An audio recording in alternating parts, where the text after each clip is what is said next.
सौराष्ट्रे सोमनाथंच श्रीशैले मल्लिकार्जुनम उज्जयिन्यां महाकालम ओंकारम परमेश्वरम। यहाँ तक हम लोगों ने सुना। आगे आता है केदारम हिमवत पृष्ठे। हिमालय में भगवान श्री केदार का पृष्ठभाग है। केदारम हिमवत पृष्ठे। केदारनाथ के रूप में भगवान वहाँ विराजमान है। कैसे वहाँ आ गए? तो कथा आती है कि भगवान नर नारायण के रूप में वहाँ तपस्या कर रहे हैं। ये तपस्या के बल से ही सब कुछ होता है।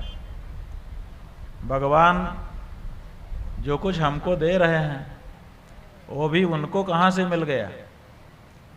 अगर आपके मन में ये प्रश्न आए कि हम तो तब तपस्या करते हैं तब हमको चीज़ मिलती है, तपस्या करेंगे जब उग्र हो जाएगी, बहुत बढ़ जाएगी तपस्या, तो भगवान हमारे सामने प्रकट होंगे और हम भगवान से मांग लेंगे तो हमारे पास वस्तु हो जाएगी। कभी सोचिए कि भगवान के पास वो चीज़ कहाँ से आती है जो वो आपको तपस्या करने वाले को देते हैं। उनके पास तो कहीं से आता होगा। उनके पास भी कहीं से नहीं आता है, उनको भी तपस्या ही करनी पड़ती है। ये तपस्या ही है जो आपकी कामनाओं की पूर्ति कर सकती है। भगवान इसलिए तपस्या करते हैं कि लोक का कल्याण हो। इसीलिए भगवान के जो 24 अवतार हैं उनमें से एक युगल अवतार है जिसका नाम है नर नारायण। 2 ऋषि हैं, दोनों युगल हैं, दोनों साथ ही रहते हैं। एक का नाम है नर और एक का नाम है नारायण। ये जो नर नारायण के नाम के ऋषि हैं ये बदरिकाश्रम में तपस्या कर रहे हैं, आज भी कर रहे हैं। और उन्हीं की तपस्या का परिणाम है कि तपस्या करने वालों को जो चाहते हैं वो प्रदान कर देते हैं। भगवान केदारेश्वर के रूप में नर नारायण ऋषि के सामने आए। कहा हम आपकी तपस्या से प्रसन्न हो गए, मांगिए क्या मांगना है आपको। तो भगवान नर नारायण ने क्या कहा? महाराज हमें कुछ नहीं चाहिए। हमारी जो तपस्या है वो हमारे लिए नहीं है, हमारों के लिए है। तो हमारे जो लोग हैं उनको वरदान देने के लिए आप तपस्या करने के बाद आते हैं, यही थोड़ा अटपटा लगता है। हमारी यही आपसे कामना है कि आप विराजमान हो जाइए सदा सदा के लिए यहीं पर, और बस केवल जो यहाँ तक पहुँच जाए उसके मन में जो अभिलाषा हो उसको पूरा कर दीजिए। तो अब आपको भगवान को प्रकट करके उनसे वरदान मांगने की जरूरत नहीं रह गई। ये भगवान नर नारायण का हमारे ऊपर उपकार है कि उन्होंने भगवान शिव को केदारेश्वर के रूप में हिमालय में विराजमान कर दिया है। केवल वहां तक पहुंच करके उनका दर्शन करके मांग लेना है क्या मांगते।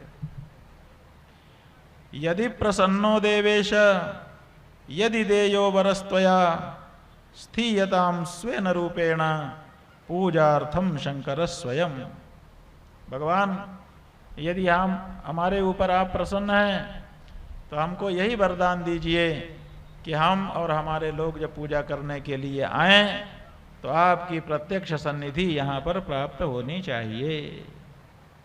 और तब से उन्हीं नर नारायण ऋषि के द्वारा मांगे जाने पर भगवान शिव प्रत्यक्ष होकर के केदारेश्वर में विराजमान रहते हैं। इत्युक्तस्तु तदाताभ्याम केदारे हिम संश्रये स्वयं च शंकरस्तस्थौ भक्तानाम दर्शनाय च।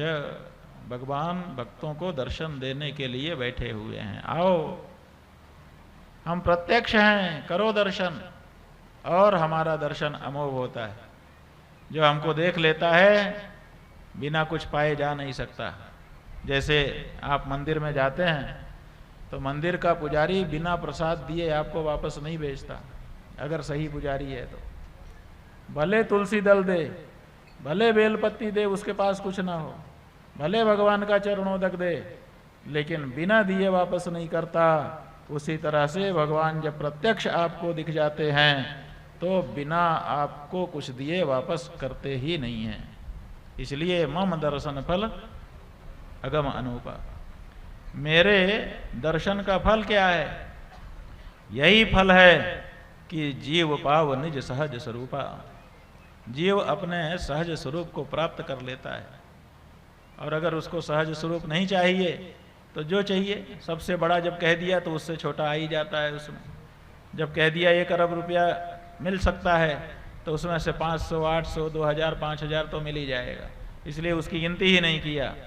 भगवान के दर्शन का क्या फल है? भगवान के दर्शन का फल है आत्मस्वरूप का दर्शन। आत्मस्वरूप का दर्शन हो जाने का क्या फल है? का सारे फल उसमें समा सकते हैं, यही उसका फल है, इससे छोटा कोई फल नहीं।